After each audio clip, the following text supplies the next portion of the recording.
Hello there, good evening and many thanks for joining us on Rwanda Television News tonight. We do hope you had yourselves a great and productive midweek day, and now this is what is coming up.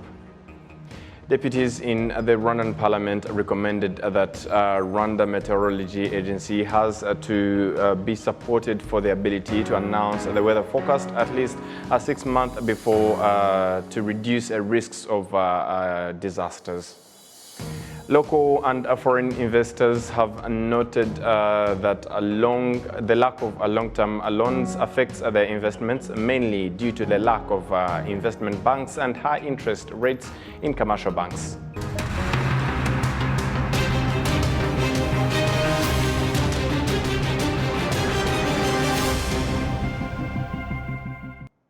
Good evening to you and welcome to Rwanda Television News. And now, news in details. Deputies in the Rwandan Parliament have recommended that the Rwanda Meteorology Agency has to be supported for the ability to announce the weather forecast at least 6 months before to reduce the aftermath risks that may be faced due to lack of information. This was said as the Committee on Economy and Trade in the Rwandan Parliament presented its analysis on the 2021-2022 Rwanda's Central Bank report. Manzi Prince. As the Committee on Economy and Trade presented to the Rwandan Parliament its analysis on the 2021-2022 report, matters related to the development of the agriculture sector were emphasized on.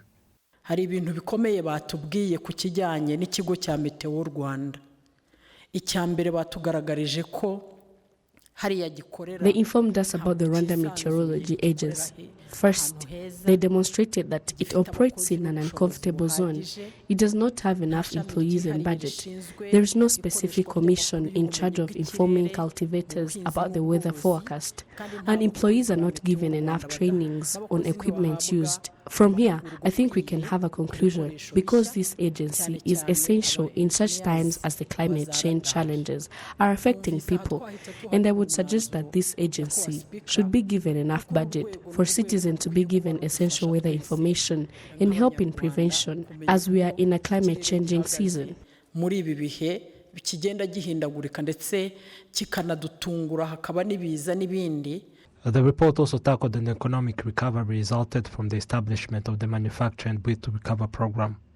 In the first phase, the program was invested in 105 billion and 150 billion in the second phase. Nevertheless, there is still a gap between the imported and locally made products. This led to taking measurements to be informed at various levels. A clause on what should be done for the weather forecast awareness to cultivators was approved by the members of the Parliament as explained by the chairperson of the Committee on Economy and Trade, Honorable Theogene Munyangeyo. Tuhaye komisiyo ifite ibidukikije mu nshingano y'ubuhinzi n'ubworozi. Even if mentioned that it will be given to various levels, if it will be given to the Committee on Land, Agriculture, Livestock and Environment, and they would follow up on the Rwanda Meteorology Agency, specifically with the aim of supporting it in funds and skills, as it was demonstrated. Ikibazo cy'abakozi wenda badahabwa amahugurwa agezweho kuba bakwegeranya ibikoresho ku buryo bwumvikana. Deputies in the Rwanda Parliament also demonstrated that something should be done for the reduction of the central bank rate because, as it increases, it also affects clients requesting bank loans. Prince Manzi, RwandaTV News. We'll keep it to matters related to the economy. Rwanda's Minister of Finance and Economic Planning, Dr. Uziel Ndagijimana, has announced that Rwanda and Qatar want to build a significant capacity that will satisfy the African market in air transport services. The minister said this during the second day of the Qatar Economic Forum that is taking place in Doha, Qatar. Emphasizing on the future of trade and bilateral relations after effects of the COVID-19 pandemic and the war between Russia and Ukraine, as well as the China and United States trade war. The Minister of Finance and Economic Planning, Dr. Uziel Ndagijimana, has shown that all these negatively affected the economy and trade globally. However, Rwanda did all what it takes to attract more international investments. Number one, Rwanda has created a competitive business environment. We are now the best place to do business in Africa, and this has attracted the international investment from different countries, like Volkswagen from Germany, BioNTech in vaccine manufacturing, which is starting this year. Machines are already in place in Kigali. And also we have developed a mechanism to attract innovations. So we have a destination for different innovative technologies. We are also aware of the challenge of access to finance for investors, for local investors. So we have created a fund to support a new investment in the selected sectors, including in the agriculture value chains, in the manufacturing, and we have special incentives for exports. We have an export growth facility which supports companies to explore market outside Rwanda, and we are working hard to take advantage of the new African Continental of Free Trade area. When asked specifically about the trade relations between Rwanda and the Gulf in which Qatar is also located, Minister Ndagijimana has said that there are more opportunities that Rwanda and Qatar are grabbing. There is really potential to grow the existing bilateral trade, and all the factors of production are there. There is enough capital in the Gulf, in Qatar and the other countries here. And in Africa, especially in the area of agriculture, we have land, we have labor. So put together these capacities, we can really promote production, and we can increase the volume of trade between the two regions. Climate risk is a serious issue, and whatever we do, we need to take into consideration that risk. So in Rwanda is taking serious measures for climate mitigation and adaptation, and we are mainstreaming climate risk in all our developmental activities. And recently, Rwanda was among a few countries that accessed the new Resilience and Sustainability Trust Fund of the IMF to support our climate action. So it's really something we need to keep as a top priority. With regard to trade between Africa and the Gulf, there are many opportunities, as I said. Currently, we are partnering with Qatar in logistics, in air transport, both aviation and airport. We want to create a big capacity for passenger transport, but also for cargo to serve Africa and to connect Africa to the world. On the second day of Qatar Economic Forum, the Minister of ICT and Innovations, Ingabire Paula, has also shared her views about the role of technology in the economic development, especially in medical services. We chose to use drones to deliver medical products and emergency products to some of our healthcare facilities in rural parts of the country, where really the alternative would have been to find lots of investments to invest in cold room infrastructure, thinking about accessibility to those places and figuring out what's the most efficient and cost-effective way to do this. What is the impact of that? So not only are we looking at better healthcare delivery, thanks to the use of drones and how we can deliver emergency products much faster, but at the same time, what we're seeing is also the emergence of a drone economy within the country, and one where we're starting to see multiple drone use cases that are contributing beyond just healthcare, looking at agriculture and mining, the construction field. The third Qatar Economic Forum that kicked off on 23rd May this year is expected to present new growth opportunities to the global business community through promoting both established viewpoints and emerging voices from around the world. Justine Mugwaneza, RTV News. We'll head back to the Rwandan Parliament. Deputies have urged the government to facilitate those willing to invest in the construction of ordinary households and affordable housing in general, and using cheap yet standardized equipment for this program to reach many in need of it. Deputies in the Rwanda Parliament demonstrated the price of these houses constructed is not affordable for Rwandans needing them and eligible, as explained by the chairperson of the Committee on Land, Agriculture, Livestock and Environment in the Rwanda Parliament, Honorable Kayumbuwera Maria Alice. An ordinary household of 35 million is affordable at least to someone earning 500,000 a month. And there are few people in Rwanda earning that much, meaning that there is still a journey. Some of the entrepreneurs invested in this project of ordinary households point out that they faced challenges that led to some dropping out of the project, fleeing losses, and the high price of land and construction equipments.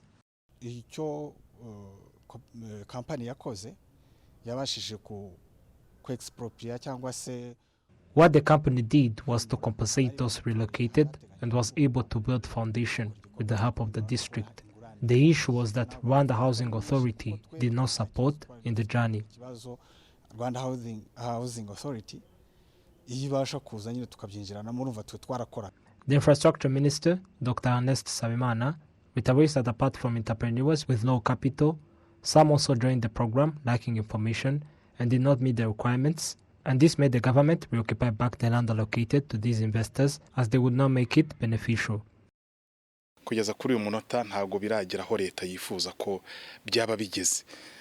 Currently, it has not yet reached where the government is willing to, and that is why the government would like to play part in the program in terms of supporting the investors in funds and also equipment availability instead of importing.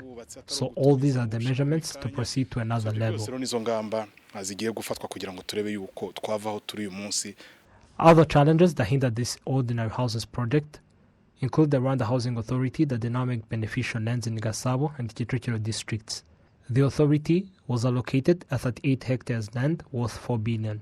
The Minister of Infrastructure revealed that a study is being conducted and will be concluded in August this year. The study demonstrates the government's part in this program. The houses to be built will be affordable by everyone, including people with a monthly income of 60,000 Rwanda francs. Prince Manzi, RwandaTV News. Thank you, Prince. We'll now head it to matters related to trade and investment. Local and foreign investors have noted that the lack of long-term loans affects their investments, mainly due to the lack of investment banks and high interest rates in commercial banks. Adam Squizera. The investment sector in Rwanda is seen as the pillar of the country's development. However, various investors point out that inadequate access to long-term loans is still encountered as a major challenge. We are facing a serious problem where when we want to get a loan for an investment in mining, we are not getting facilities. The only facility we can access, which is very difficult, it is a trading loan. The trading loan has a short period, first of all, and also has a percentage on interest which is high, and this is really not helping us in developing our sector.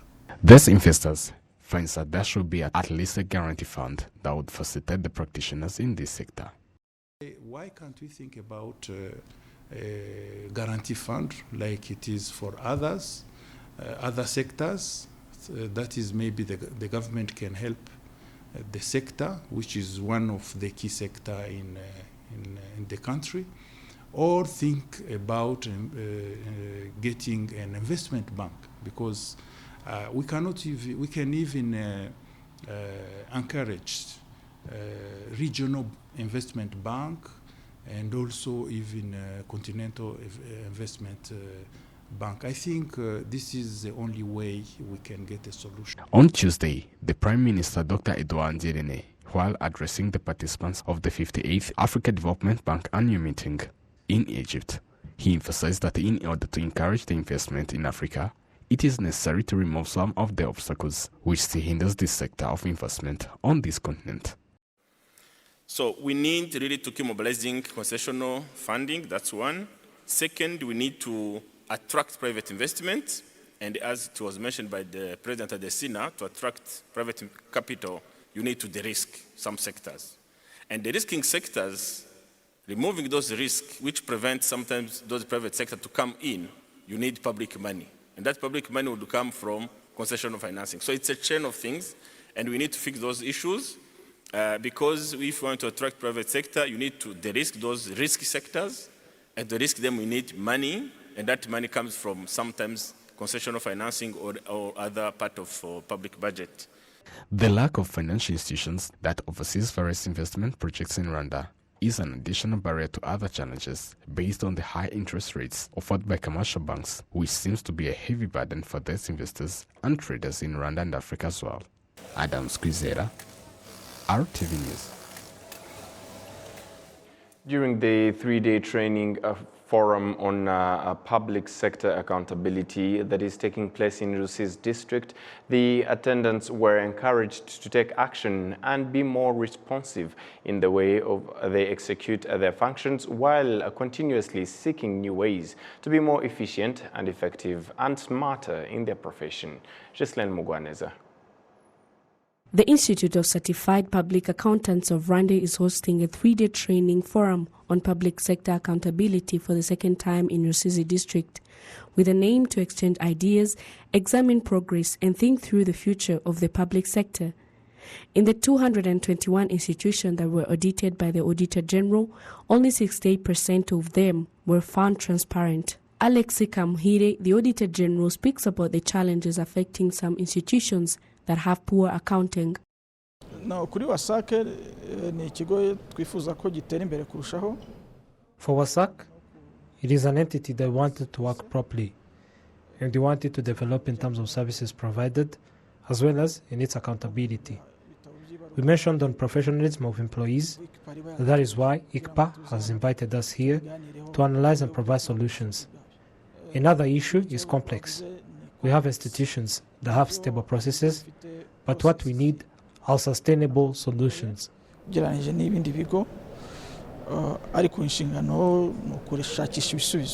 Accountant General Marise Mukeshimana also shows that there is a gap in poor transparency that is still found in the country's accounting.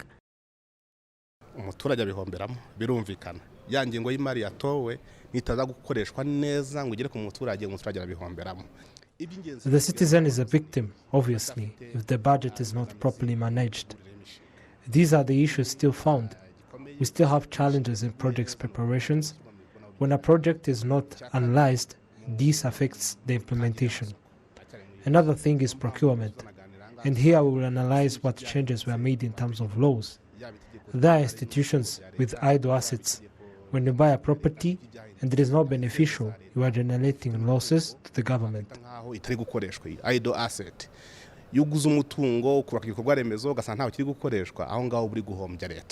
ICPAR President Obadia Biraro has requested the public accountants to do everything in residents' interest due to the fact that their mistakes negatively affect the country's budget.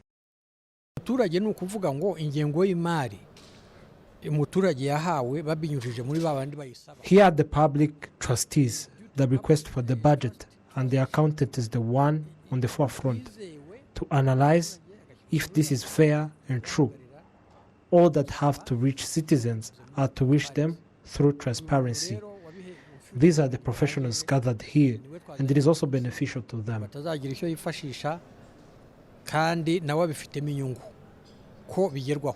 More than 300 public accountants and different officials were brought together in these trainings, which is an opportunity for all the public sector practitioners from all components of public financial management circle to meet and deeply discuss on public financial management related matters, achievement made, as well as tightening the linkage between its components.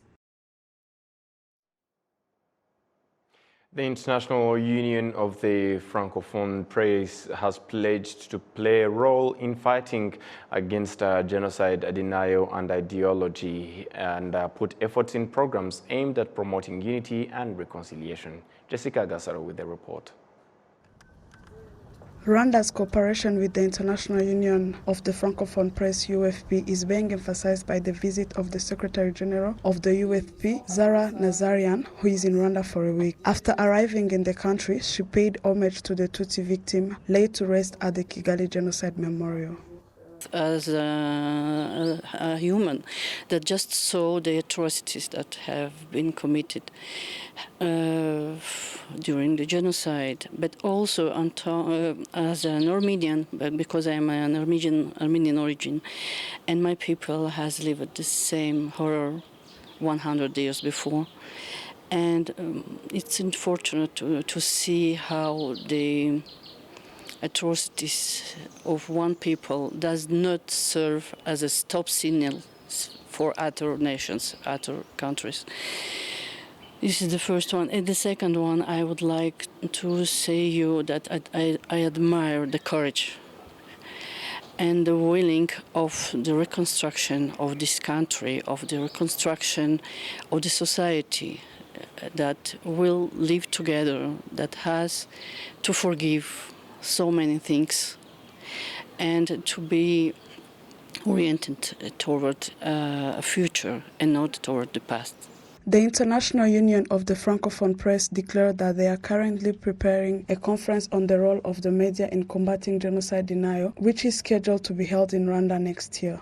The Secretary General of the UFP also met with the ambassador of French-speaking countries in Rwanda, most of which are part of the OEF. Among those ambassadors who represented their countries were the ambassador of Senegal in Rwanda and the representative of the state of Qatar who hosted this meeting.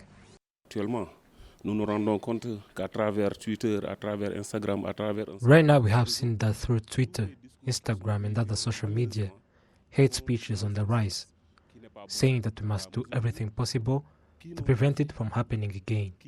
And they must also be diligent in warning social media users, and that is why I think this conference comes at the right time. Pour laquelle nous pensons que cette réunion-là vient à son heure. Actually, we discussed it very well. And it's good to start with this point recently, and we can see later what can we do and what we can add to the agenda. Both countries, Qatar and Rwanda, to create a good, amazing relationship and invest and in humanity and a lot of sight. It is expected that during her stay in Rwanda, the Secretary of the International Union of the Francophone Press, Zara Nazarian, will meet with various leaders in the country to continue strengthening cooperation. Jessica Agasaro, RwandaTV News. To environmental-related matters, the Ministry of Environment points out that having a sustainable, energy-efficient and climate-friendly cooling is beneficial for various sectors that need this system in order to maintain production. Olive Nete with the report. Cooling systems are mostly used in the agriculture sector to store harvest for long-time use, or even in the health sector to store vaccines and other various medicines.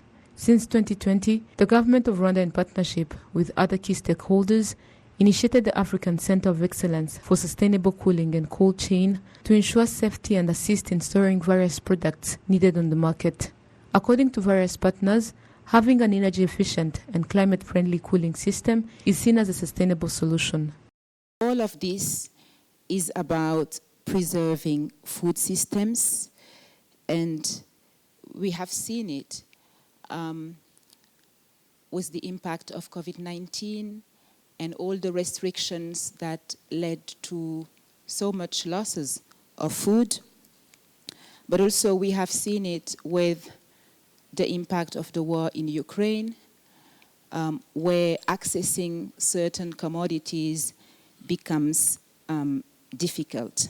Yeah, I would say from a climate and overall environmental standpoint, it's the central focus of this work. And you can look at it in multiple ways. So with the equipment that we're dealing with, say a typical refrigerator, it requires quite a bit of electricity to operate. To generate that electricity, you're going to have a lot of emissions from that typically. And then the chemicals that run in those systems are very potent greenhouse gases. So if we can address both the chemicals in refrigerators as well as reduce how much electricity they waste, you can have a combined impact in terms of greenhouse gas emissions. We're looking for a win-win-win opportunity where it's good for the planet, for the climate, business opportunities, resiliency, health, and well-being of people of Rwanda. According to Juliette Kabera, the Director General of the Rwanda Environment Management Authority, Having a reliable, environmentally friendly cooling system is promising in terms of solving various challenges, such as damages first due to lack of efficient cold chains. The demand for cooling and refrigeration in Rwanda is projected to increase sustainably as the population and the economy continues to grow. Amidst this warming climate, the demand does not only come from households, but also comes from agriculture value chain and vaccine cold chains. This is growing. We are investing in a lot of ideas to even grow for export. You can't do this if you don't have an efficient cold chain. And it gets bigger because we are not just talking about a cold chain in itself. We are talking about one which is energy efficient, one which is climate friendly. Every year in Rwanda, post-harvest losses accounts between 30% to 50% due to various reasons, including environmental, lack of proper storage, and others. Olive Nete, RTV News.